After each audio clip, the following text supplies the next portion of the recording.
But once again, yeah, thank you very much for coming in. Oh, thanks for the invitation. Yeah. So first question would be, so do you see a correlation with Playboy architecture and design and the economic downturn? And how do you foresee the practice of architecture and design changing in response to this current economic crisis? Did you say Playboy architecture? Yeah, like Zaha Hadid. like an example, yeah. Is, Oh, you know, Starchitecture. Starchitecture. Starchitecture. Yeah, there's, okay. Well, interestingly, what's happened, let me start talk. I mean, I can talk about New York to begin with, just because it's what I'm familiar with. In the last 10 years, we saw an incredible boom of building, primarily housing, condominium housing, co-op housing, developer-driven, where design became the kind of sort of luxury commodity that one would invest in. You know, I'm in my Richard Meyer co-op, which I paid 1.5 million for, or I'm in my Bernard Schumi Starchitecture blue building. Now, there's nothing inherently bad about either of these architects. They're all wonderful architects, but the culture, right, within which architecture became subsumed by the financial industry, became understood as a sort of financial vehicle in a sense, is what imploded a little over a year ago. And one of the things I think we're starting to see happen is that architects in general are beginning to kind of rethink some of the preconceptions they've had about what their role vis-a-vis larger cultural, social, political issues can be. Now, this is not to say that this is the first time in history where something like this is happening. There's always a relationship between what might be called sort of critical practice, which somebody, I mean, you have to remember Bernard Schumi spent the 70s and 80s producing propaganda for architecture, right? Posters, right? Where it wasn't about so much producing buildings, but producing the desire for architecture and interested in influencing the public's engagement with architecture at that level. So when then suddenly in a city like New York, where historically it had been very difficult to build anything, with a new mayor and an economic development policy which was conducive to many people building many things, many of these architects jumped at the chance. Right? What had happened alongside of this was within the sort of theoretical, within the discourse of architecture, the theoretical discourse of architecture, criticality had suffered a number of setbacks. Right? There was this movement within theory called post-critical architecture, which was really looking to try to loosen architects up. These very same architects, like Zaha Hadid, like Bernard Schumi, not so much Frank Gehry, but who were very much interested and invested in sort of at least adopting a critical position vis-a-vis form, to one where that position was essentially not dropped necessarily, but at least took second seat to the opportunity to build. Architecture, because it's a service, will always have that tension within it. On the one hand, architects serve clients to build buildings, right? This is their kind of conventional, traditional role. I think when you have economic downturns, what happens is architects think more broadly about what their practice can be and might include. And I think that's where it starts to get interesting again.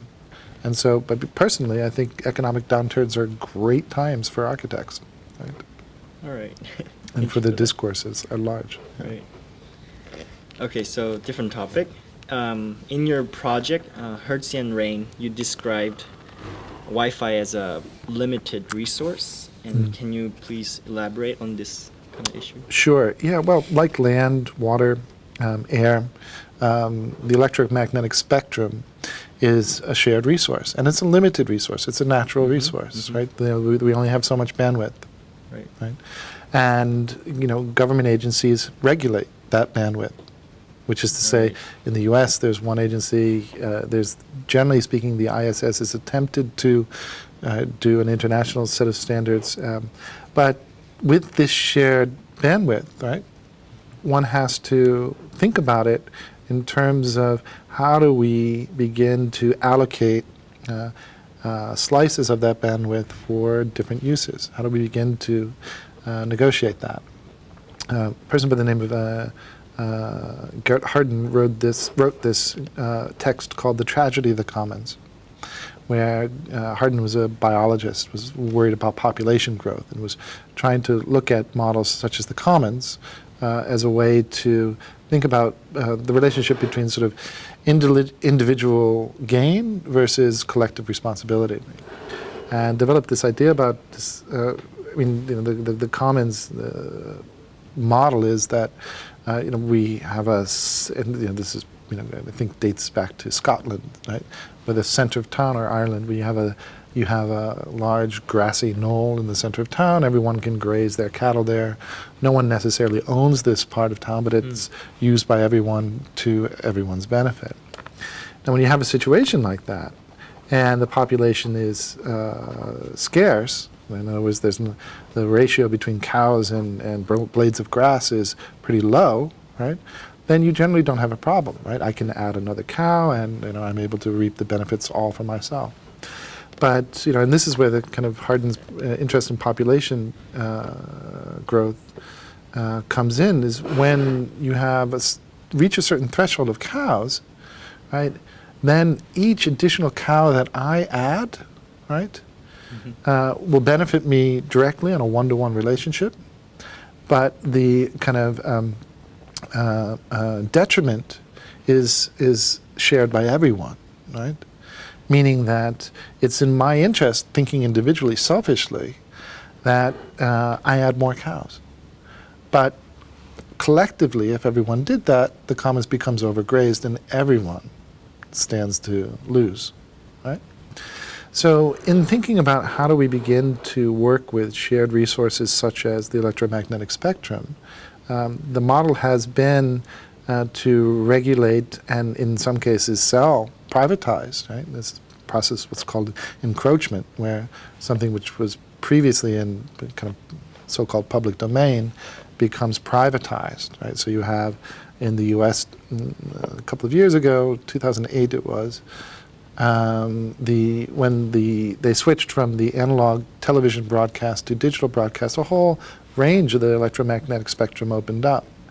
And in doing so, then the government was able to hold this auction where they auctioned it off to different consortiums, mostly the telecom industry, right, for billions of dollars. So on the other end of the spectrum, you have what's called the 2.4 gigahertz zone, or the technically it's the ISM band, which is it's around 900, 2.4 gigahertz, I think 5.9 as well. But these are zones of the electromagnetic spectrum which are reserved for medical devices, right? It's the industrial and medical ISM, industrial and scientific medical band, and basically this is reserved for devices which don't need to be licensed, right? So you don't need a license to broadcast, say, with Wi-Fi or a cordless phone or a wireless surveillance camera system, for example, because these devices are designed to operate within conditions where you have interference. Therefore, they become a kind of quasi-public space, right? Not quite a commons, right? But at the same time, not a fully open, democratic public space, where one can, if one wants, install a wireless access point, Wi-Fi. Now, back to Harden's model, the problem then becomes what happens when you're in a building and everyone wants to install a Wi-Fi access point. Right? You have 11 different channels which at the 2.4 gigahertz spectrum it can broadcast on. And you run into a problem of what's called competition for signal dominance, right? Where you have your access point and you live upstairs and I live right beneath you, and person on the left and the right, everyone has one. Now, a much more reasonable approach would be to have one which is shared by many, right? And you sort of divide up the bandwidth rather than, right? Because each one of these access points is, you're not using it all at the same time, you're not, right? But still you're occupying that same bandwidth, right? With the devices. So, the kind of point is the idea that you need to find ways by which you shift the focus from a kind of individual's self-interest to a collective's shared interest. And through structures which promote that form of regulation, one is in a much better position to effectively work with limited resources like that. All right. So you're saying, so as you mentioned, as technology becomes more invasive and omnipresent, what are the evolutionary consequences, and how do we design for this, and how fast do we need to slow down? What are the evolutionary consequences? Well, it's probably I'm not going to grow another ear. Yeah, I mean, I'm not sure that I'd frame the question that way. I mean, partly because, when you think about evolution and the way you frame it, it assumes that somehow we're not part of that evolution, right? So the consequences would be ultimately a direct result of what we do or we do not do in terms of shaping the way we're regulating, developing policies, designing systems, right?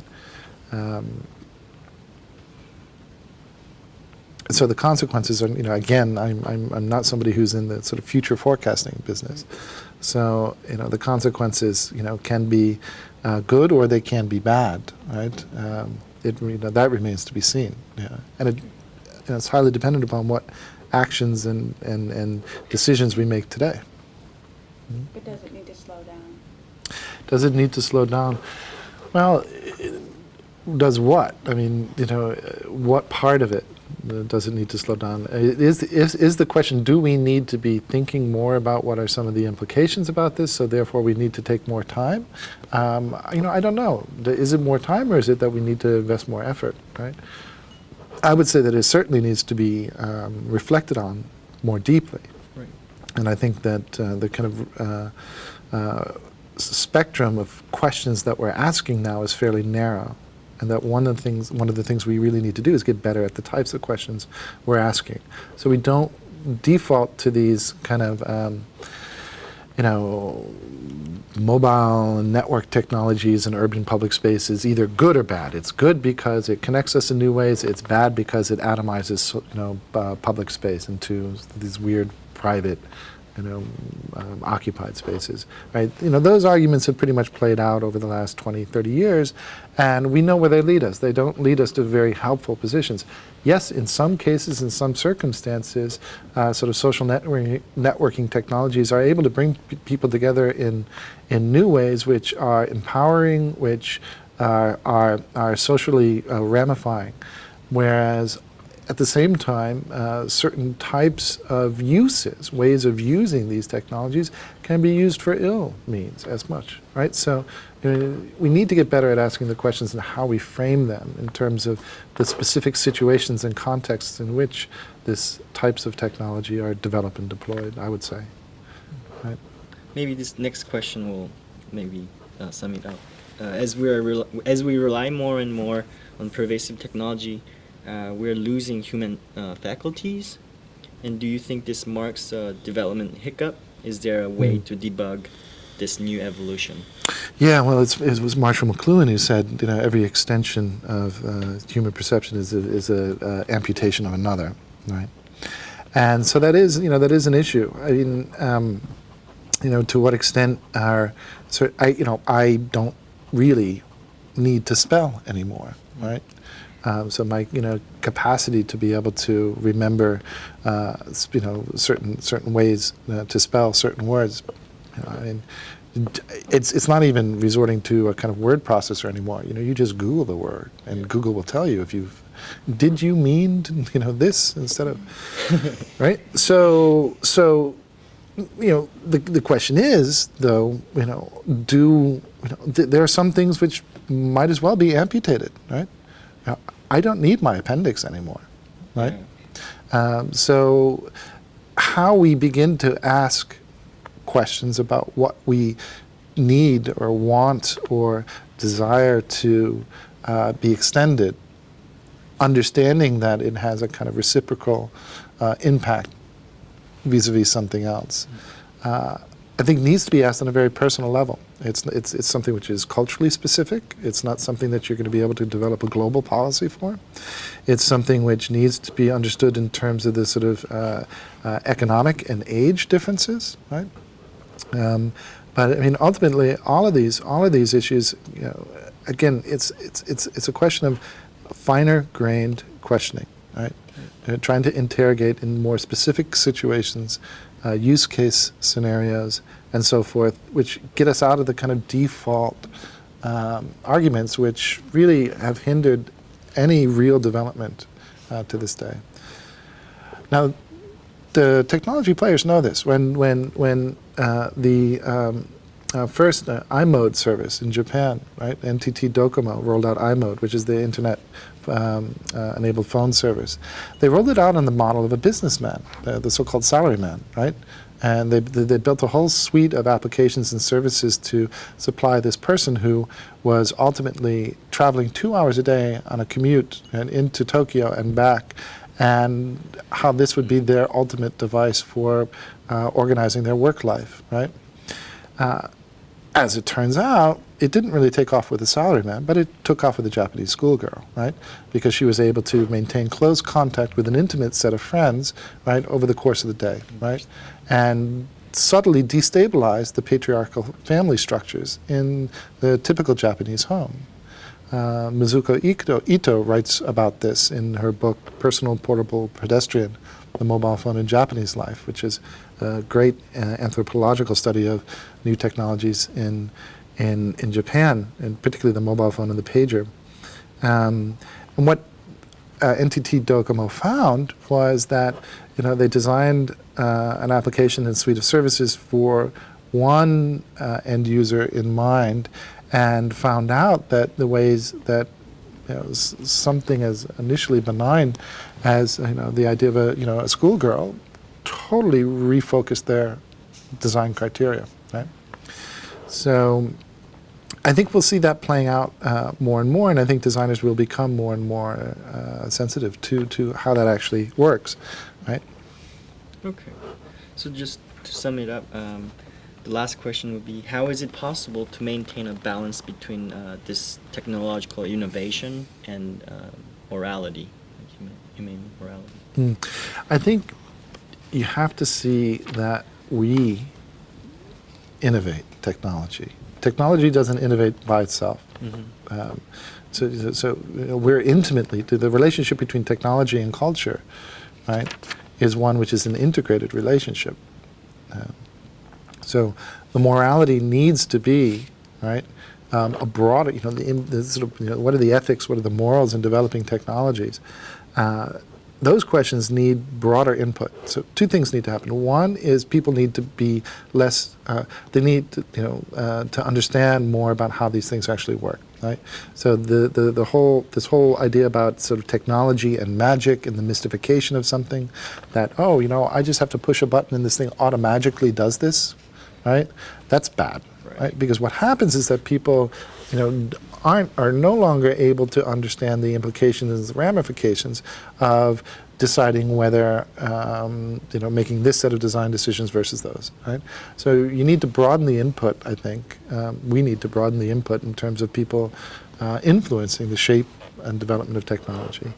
And ultimately understand that it's a kind of, you know, it's a cyclical process, right? You know, that something, you know, design decisions are made, something is developed based on those decisions.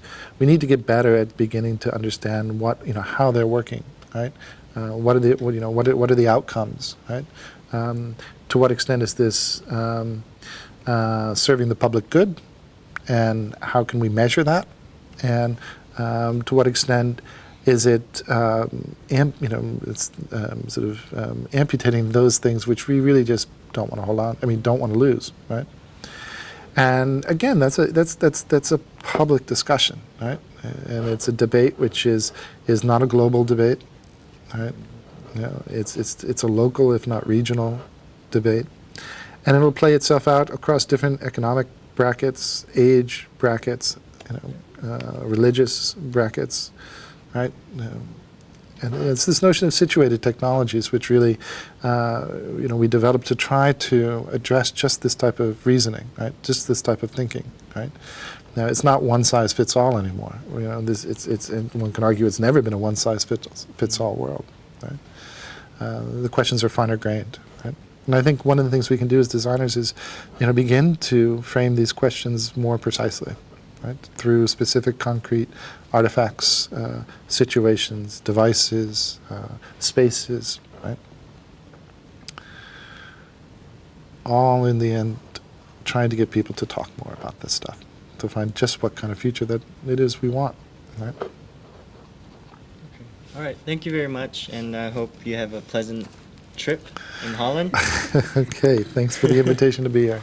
And thanks for your questions. Yeah, Great thank you. questions. Yeah. All right.